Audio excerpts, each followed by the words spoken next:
Good morning dear students. आज की class में हम सेकंड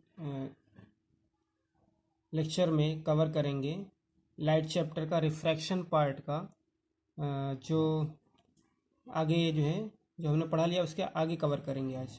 क्लियर? प्रीवियस क्लास में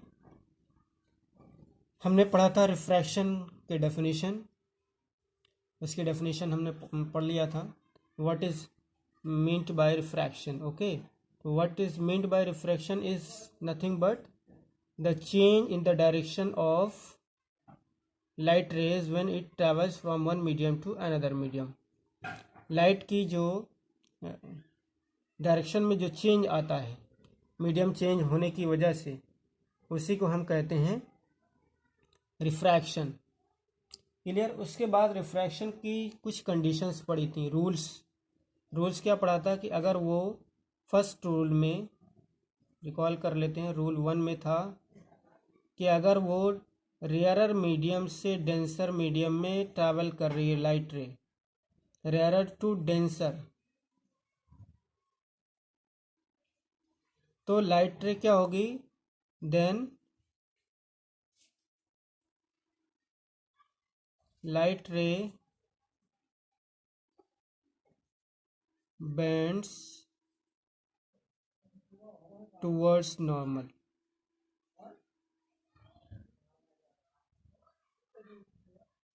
क्लियर? और अगर रूल 2 में क्या पढ़ा था?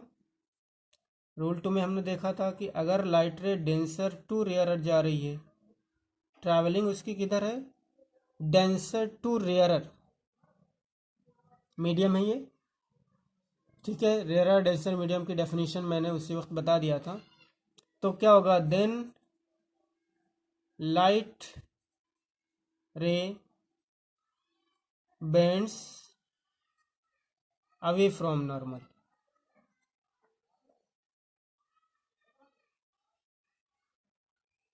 ओके स्टूडेंट्स, तो यहाँ तक हमने कवर कर लिया था कि ये रूल, थर्ड रूल में देखा था कि हमने रूल थर्ड में देखा था कि अगर लाइट रे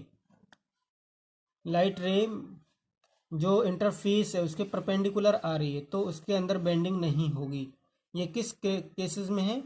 जब लाइट रे ऑब्लिकली ट्रैवल करेगी, ऑब्लिकली जो है ट्रैवल करेगी, ये भी ऑब्लिकली है, तब जाकर के इसके अंदर क्या होगा? वो हमें बेंडिंग नज़र आएगी। अगर वो सीधे बिल्कुल जा रही है, ये मीडियम है हमारा, और ऐसे आ रही है इंसिडेंट रे, तो ये सीधी निकल जाएगी स्ट्रेट, इसके अंदर कोई बेंडिंग नहीं होगी। रूल थर्ड में ये देख लिया था हमने। उसके बाद जो हमने बात की थी कि रिफ्रैक्टिव इंडेक्स को मेज़र कैसे करते हैं, उसके लिए मैंने बताया था कि रिफ्रैक्शन को कैसे मेज़र करते हैं। उसके लिए रिफ्रैक्टिव इंडेक्स हमने जो है रिफ्रैक्टिव इंडेक्स से तो उसको डिफाइन किया था। दो रिफ्रैक्टिव इंडेक्स, कौन कौन सा? एक रिलेटिव रिफ्रैक्टिव इंडेक्स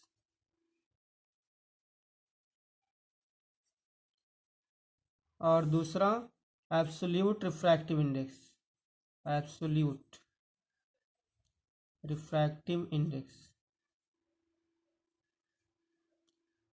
ये दो टाइप के रिफ्रैक्टिव इंडेक्स हमने देख लिए थे।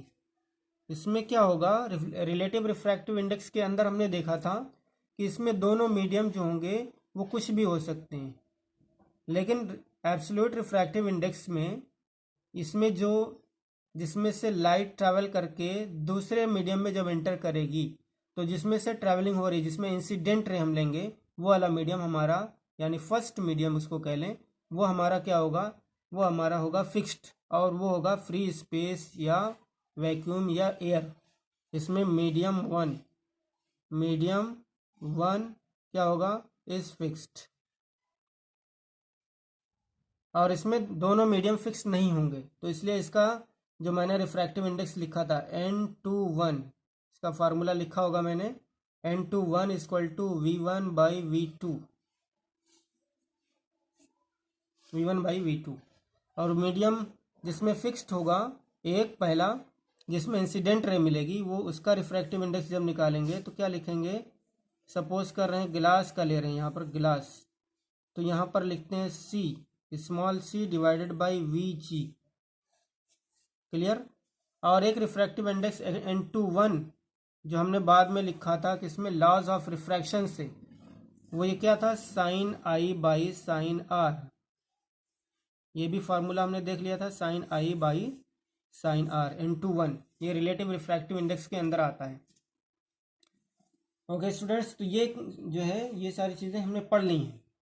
और ये हमारा जो N21 है, ये इसको कांस्टेंट मानते हैं, ये हमारा लॉज ऑफ रिफ्रैक्शन है, यानी angle of sine of angle of incidence, और उसका जो रेशियो है साइन ऑफ आर के साथ जब लेंगे तो वो एक कांस्टेंट वैल्यू देगा, उस कांस्टेंट को हम रिफ्रैक्टिव इंडेक्स के नाम से जानते हैं। क्लियर। तो रिलेटिव रिफ्रैक्टिव इंडेक्स और एब्सोल्यूट रिफ्रैक्टिव इंडेक्स की डेफिनेशन मैं सेंड कर दूंगा, उसमें से देख लीजिएगा। इसके बाद जो हम जो है पढ़ने वाले ना, वो बहुत इंपॉर्टेंट चीज़ है, reversibility of light rays. Reversibility of light rays एक इंपॉर्टेंट चीज़ है, रिवर्सिबिलिटी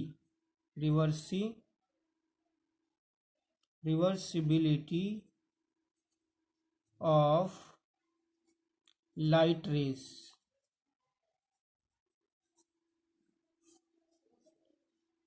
सपोज कर रहे हैं हमारा ए दो मीडियम है, ये हमारा इंटरफेस, और इसके अंदर एक नॉर्मल ड्रॉ कर देते हैं इस इंटरफेस पे।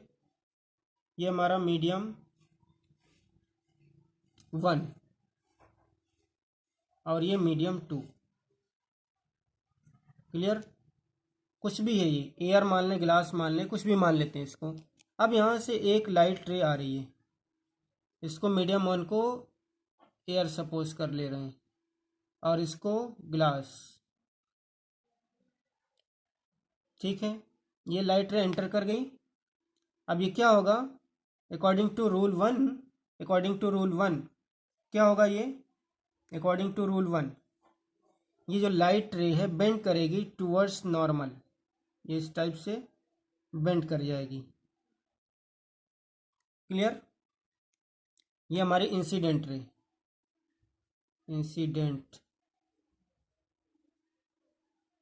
और ये रिफ्रैक्टेड रे।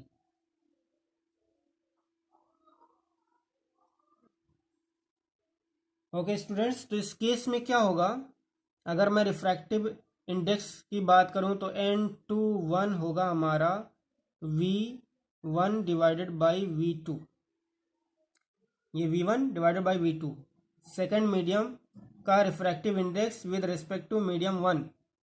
इसका फॉर्मूला जब हम लिखेंगे यहाँ से N21, ये देख लीजिए यहाँ पर लिखा हुआ है। लेकिन सपोज कर रहे हैं कि अगर ये लाइट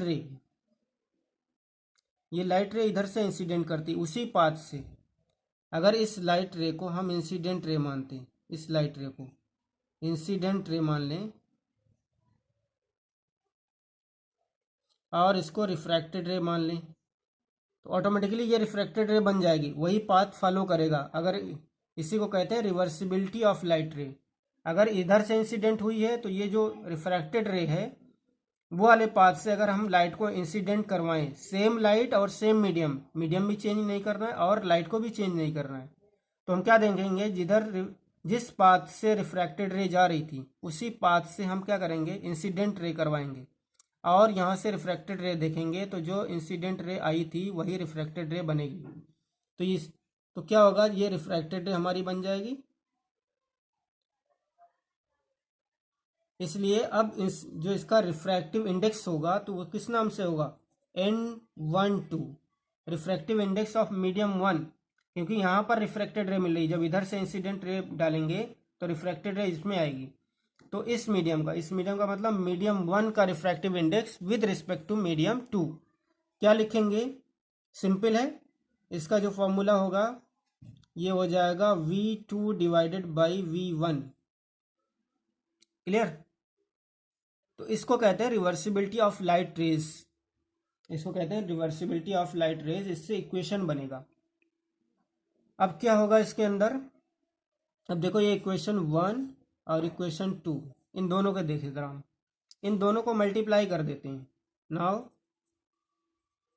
n2 1 इंटू n1 2, इधर मल्टीप्लाई हो गया, इधर वाला मल्टीप्लाई करके देखें, v1 divided by v2 into v2 divided by v1।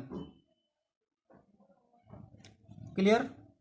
अब ये देखो v1, ये सेम वैल्यू आएगी, v1 v2 v1 v2, ये भी, ये क्या हो जाएगा, v1 v2 मल्टीप्लाई होकर के ये भी v1 v2, यानी जो इसका आएगा, अगर ये v1 v2 का मल्टीप्लिकेशन कितना आया 5, तो ये भी कितना आएगा 5, और 5/5 कितना आएगा 1।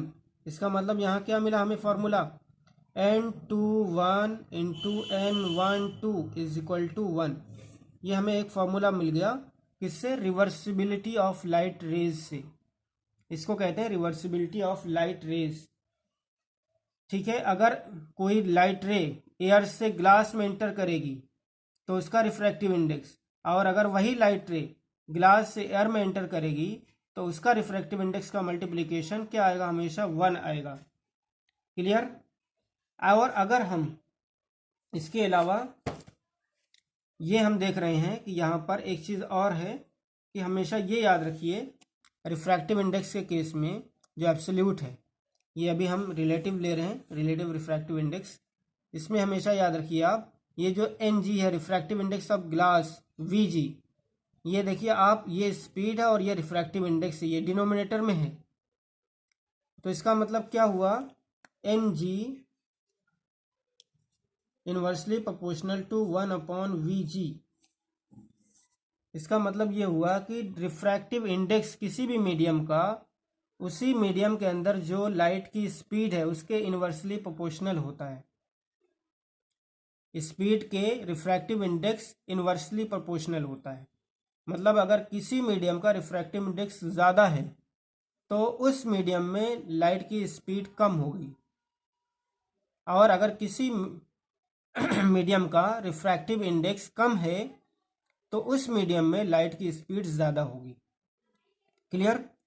तो ये चीज़ याद रखना है आपको कि refractive index is inversely proportional to speed of light. Refractive index of a given medium is inversely proportional to speed of light in that medium। Clear students? तो ये चीज़ हमें याद रखनी है। और इसके बाद ये रिवर्सिबिलिटी ऑफ जो है लाइट रेज, ये हो गया। इसके बाद एक और चीज़ हम पढ़ेंगे कि अगर ये मीडियम 3 हो जाएं, 3 मीडियम, बीच में 1 2 3 मीडियम आ जाएं, जैसे 1 2 में, तो अगर लाइट रेज 3 में एंटर करें कि क्या उसमें भी ऐसा होगा, n21 n12, ठीक है। अगर ये n21 है तो n3, एक और मीडियम लेंगे 3, 1 2 3 मीडियम, तो हम देखेंगे n21 into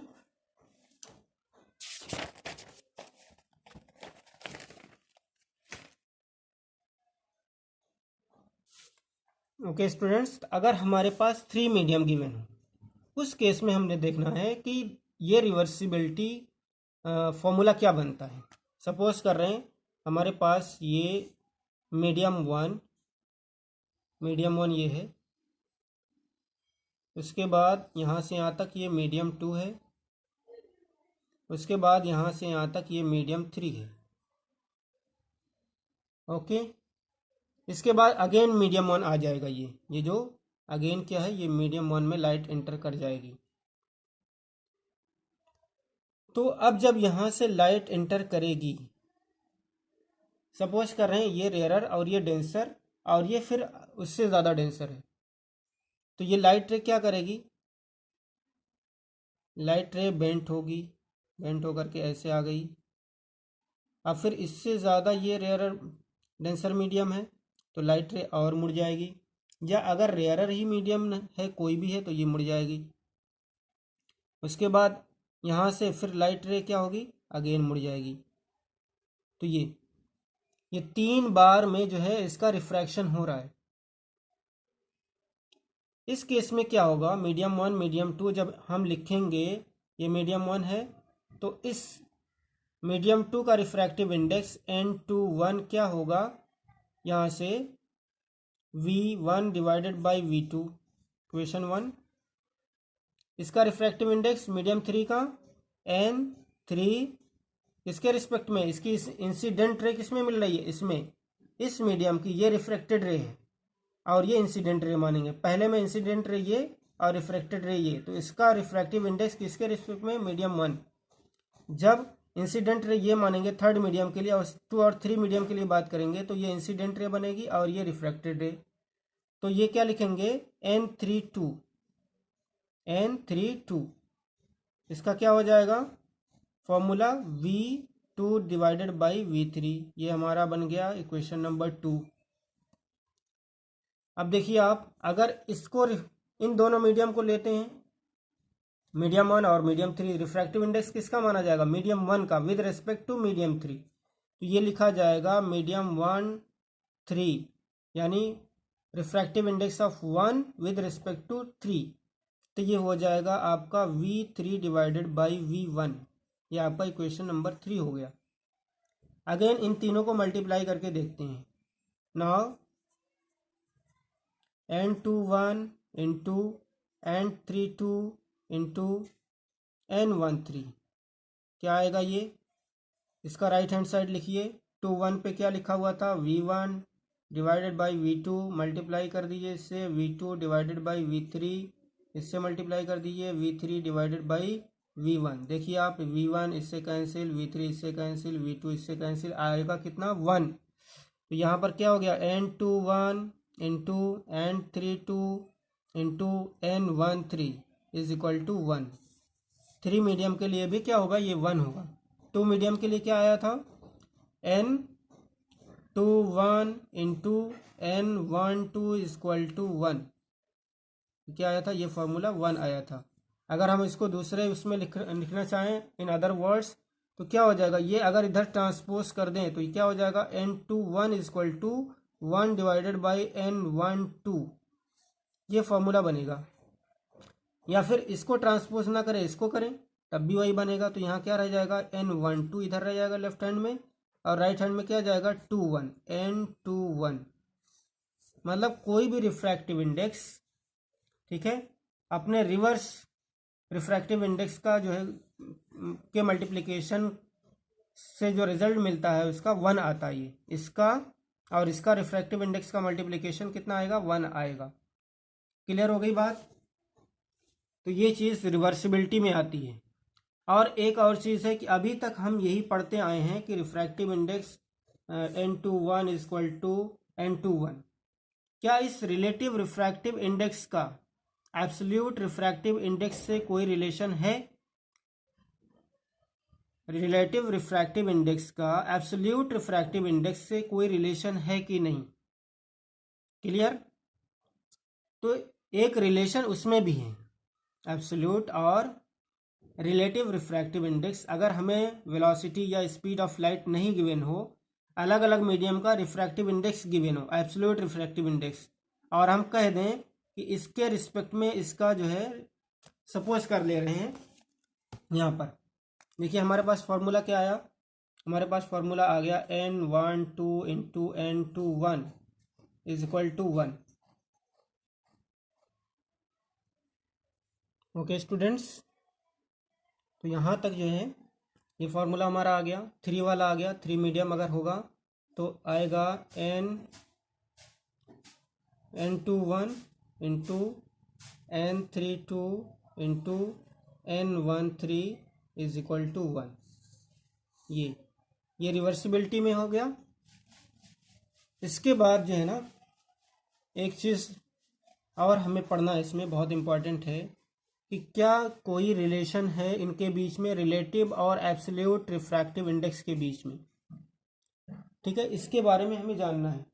what is the relation between absolute refractive index and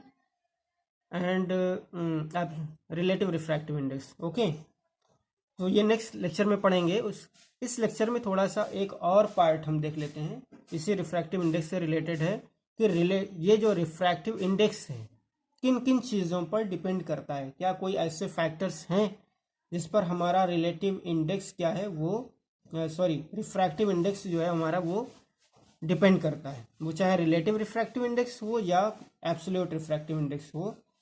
तो कौन ऐसी चीज़ों पर डिपेंड करता है, क्लियर। तो उसमें हमारा रिफ्रैक्टिव इंडेक्स किस पर डिपेंड करता है ये हमें जानना है इसमें। तो फर्स्ट रिफ्रैक्टिव इंडेक्स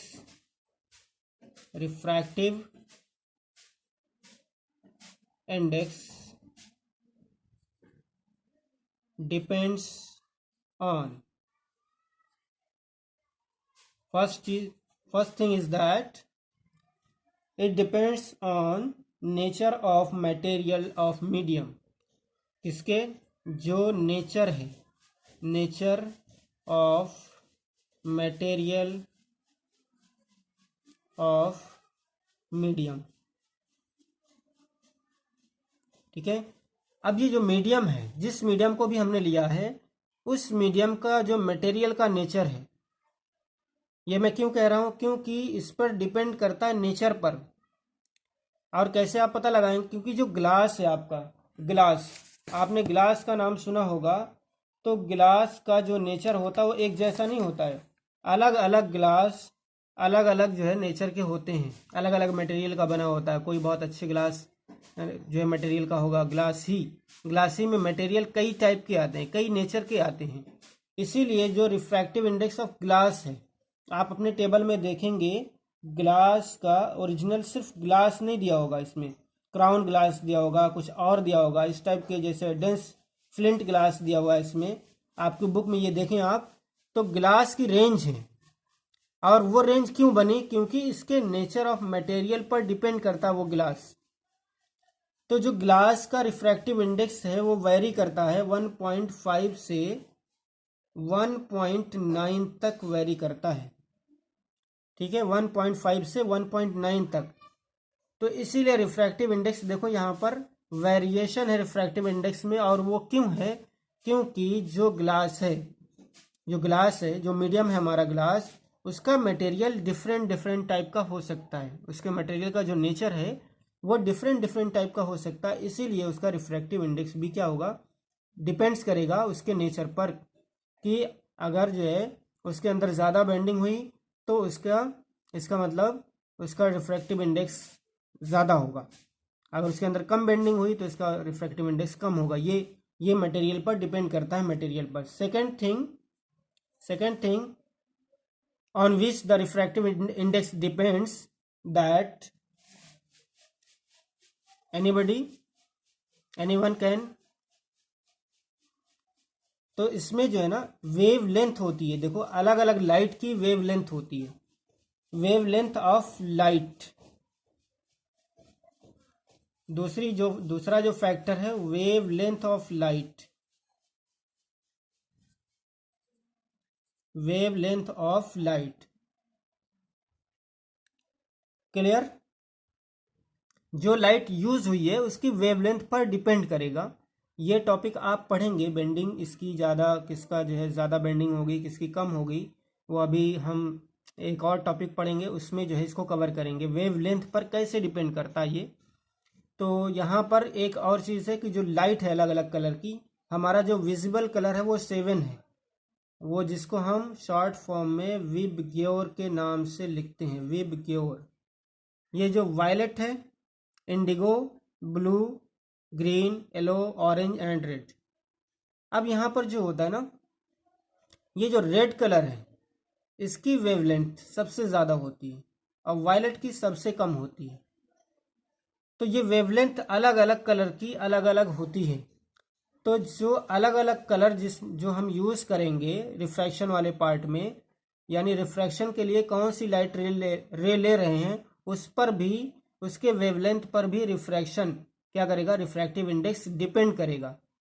हो सकता है वायलेट के लिए रिफ्रैक्टिव इंडेक्स ज़्यादा आए और रेड कलर के लिए रिफ्रैक्टिव इंडेक्स कम आए। ये आगे कवर करेंगे दूसरे लेक्चर में, उसकी बात करेंगे पूरी। ओके, तो इन दो फैक्टर्स पर रिफ्रैक्टिव इंडेक्स क्या करता है? डिपेंड करता है। The refractive index depends on 2 factors. First one is nature of material of medium, यानी जिस मीडियम में लाइट एंटर करेगी उस मीडियम का मटेरियल का नेचर कैसा है उस पर डिपेंड करेगा। सेकंड, जो लाइट यूज किया है आपने, जो लाइट रे आपकी जा रही है एक मीडियम से दूसरे मीडियम में, उस लाइट की वेवलेंथ पर भी डिपेंड करेगा। यानी रिफ्रैक्टिव इंडेक्स वायलेट का अलग होगा, इंडिगो का अलग होगा, ब्लू का अलग होगा, ग्रीन का अलग होगा, येलो का अलग होगा और ऑरेंज का अलग, रेड का अलग। मीडियम भी नहीं चेंज करेंगे, लेकिन due to the change in the wavelength of different colors of light, we will get for the same medium the refractive index, different refractive index. okay, तो ये दो चीज़ों पर रिफ्रैक्टिव इंडेक्स क्या करेगा, डिपेंड करेगा। नेक्स्ट लेक्चर में हम क्या पढ़ेंगे, नेक्स्ट लेक्चर में हम ये कवर करेंगे कि what is the relation between relative refractive index and absolute refractive index. Okay dear students, okay, thank you.